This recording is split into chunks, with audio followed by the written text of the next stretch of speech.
So what does it mean to go deep in your mind? How do you do it and when do you know that it's done? Basically mind की depth में जाने का मतलब ये होता है to question जो भी कुछ आपके अंदर चलता रहता है। एक तो उसको ऑब्जर्व करना, देखना कि थॉट कब पैदा होता है, उस थॉट की वजह से कैसे फीलिंग्स ट्रिगर होती है, क्या जो हम अपने अंदर ही अंदर बोलते हैं उसके बिना अगर हम अपने अंदर कुछ ना बोलें, बहुत ही सटल होता है ये, तो क्या कोई थॉट हो सकता है, और अगर कोई थॉट नहीं है तो क्या कोई फीलिंग हो सकती है, कोई इमोशन हो सकता है। तो इस चीज को बारीकी से देखना होता है, step by step, step by step, step by step, अपने अंदर एक एक करके, राइट। तो अब आपको समझ आ जाता है कि माइंड क्या है। मतलब लोग बात करते हैं माइंड की, there are lot of people जिन्होंने बुक्स लिखी है माइंड के ऊपर, but they have got no clue as in what is mind. जब थॉट नहीं होता है तो क्या माइंड होता है? Is mind separate from thought? Is thinker separate from thought? Is observer separate from the observed? इस तरह से देखना होता है। और इस सब का सेंटर पॉइंट क्या है? मैं। तो ये मैं जिसको भी मैं कहता हूं वो मैं क्या है अगर एक थॉट नहीं है तो क्या मेरी पूरी एग्जिस्टेंस ही एक थॉट नहीं है? क्या उसके बियॉन्ड भी कुछ है? क्या माइंड के बियॉन्ड भी कुछ है? क्या मैं सिर्फ एक थॉट हूं? इस तरह से देखना होता है, बड़े आराम से देखना होता है। It is very simple actually.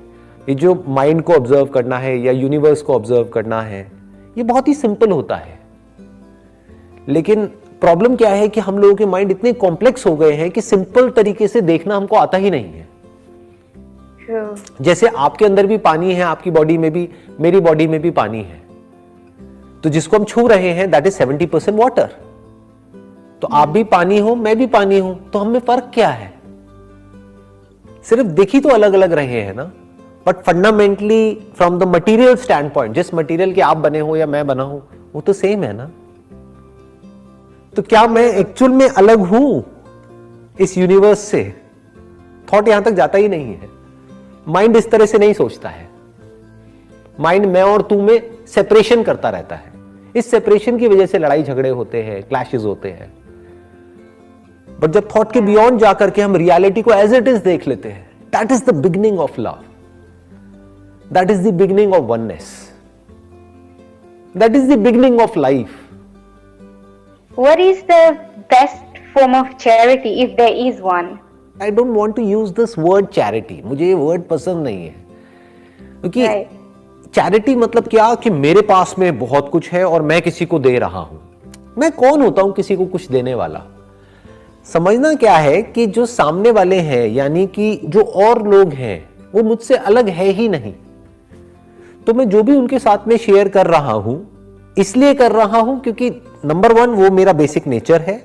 जैसे फॉर एग्जाम्पल, आप किसी पार्क में जाओगे और आपने किसी फ्लावर को देखा, मान लो देयर इज अ रोज, उसमें से खुशबू आ रही है और वो खुशबू को आपने सूंघा, आपको अच्छा लगा। क्या वो रोज चैरिटी कर रहा है? क्या वो उसकी चैरिटी है? No. रोज ने बदले में आपसे कुछ भी नहीं मांगा, उस गुलाब ने आपसे कुछ भी नहीं मांगा, बट आपको सब कुछ दे दिया, अपनी सारी खुशबू लुटा दी। तो वो क्या है? वो चैरिटी नहीं है। तो वो क्या है? वो उसका जो बेसिक नेचर है उसको एक्सप्रेस कर रहा है। जो वो अंदर से एक्चुअल में है वो बाहर आ रहा है, उसकी वजह से कुछ लोगों का कुछ बेनिफिट हो रहा है। तो वो ये करके किसी पे एहसान नहीं कर रहा है, वो कोई चैरिटी नहीं कर रहा है। जब आप खुद को अच्छे से समझ जाते हो कि this is who I am, तो आप अपने आप को औरों से अलग नहीं समझते हो, फिर आप औरों के साथ में एक हो जाते हो।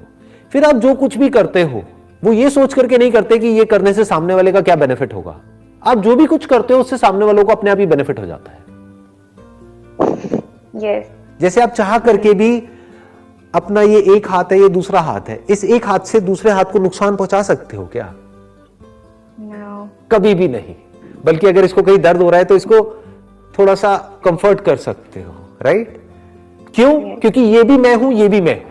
तो जैसे हम खुद को जान जाते हैं तो हम खुद में औरों को देखते हैं और औरों में खुद को देखते हैं, और जब इस तरह से हमारी नजर हो जाती है और फिर हम जो भी कुछ करते हैं उससे अपने आप ही लोगों का भला होने लग जाता है। फिर आपके अंदर ये फीलिंग नहीं होती कि मैं ये हूं, मैं वो हूं, और मैं सामने वाले को, तू गरीब है, ले तेरे को मैं ये दे रहा हूं, मैं तेरे को ये दे रहा हूं। तो वहां पे ईगो नहीं होती है, वहां पे एक अपनापन होता है। वहां पे एक भोलापन होता है, एक इनोसेंस होती है। Last one. It's a bit funny one. Now you usually say that you learn from every sessions you do. What was something that you learned from this session? Oh, a lot of things. जैसे अभी Yes. आपने मेरे से charity का meaning पूछा, आपने पूछा what is charity, तो मैंने कभी भी ये क्वेश्चन अपने आप से नहीं पूछा था, किसी ने मुझसे आज तक नहीं Okay. पूछा था what is the meaning of charity. तो आपने पूछा तो मैंने उस क्वेश्चन को एक्सप्लोर किया और वहां से कुछ निकल करके आया जो मेरे लिए भी नया था, तो मैंने सीखा। आपने सीखा या नहीं सीखा वो मुझे पता नहीं, बट मैंने तो पक्का सीखा। जिन लोगों ने भी कुछ भी ढंग का किया है अपनी लाइफ में, किसी भी फील्ड में, किसी भी लेवल में, उनके अंदर आप ये क्वालिटी देखोगे। क्या है ये quality? Self discipline. So this discipline is not a negative word.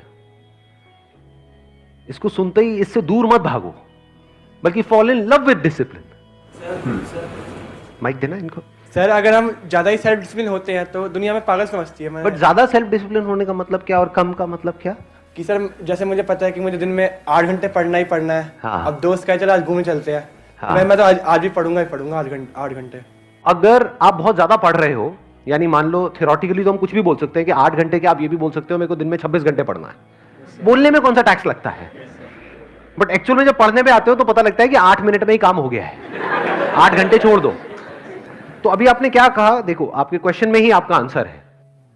Quantity of your study time is not important, quality of your study time is important. Yes sir. तो मान लो आपने 2-3 घंटे, आपकी जो एक्चुअल में कैपेसिटी है, सबको पता होता है मेरी एक्चुअल में औकात क्या है। बोलने को आप कुछ भी बोल सकते हो कि इतने घंटे उतने घंटे, ये वो ये कुछ भी कहानियां हो जाती हैं, बट एक्चुअल में आपको समझ आया कि 2-3 घंटे मेरी मैक्सिमम कैपेसिटी है, उसके बाद मुझे रेस्ट चाहिए होता है 1 घंटे का।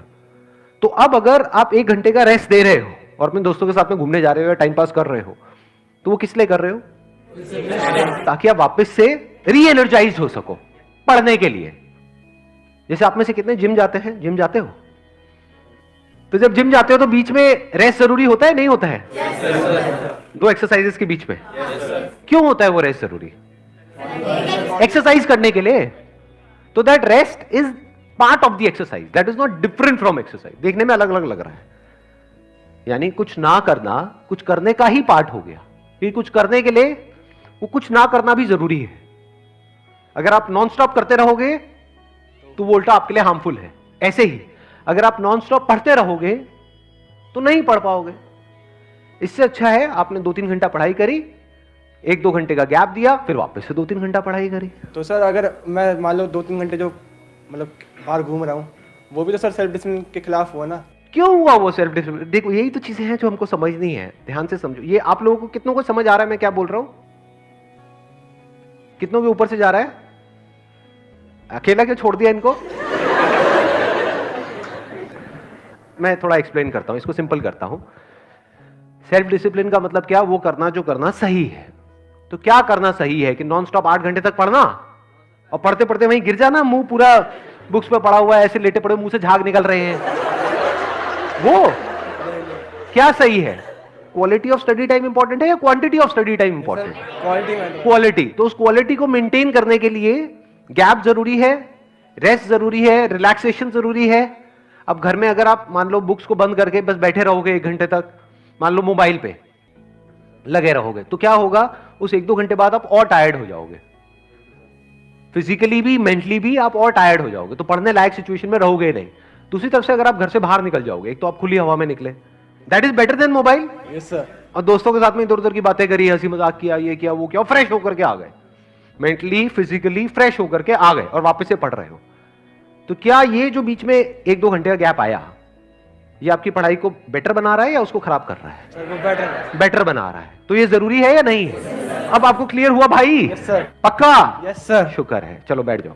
Let's give a big hand for him.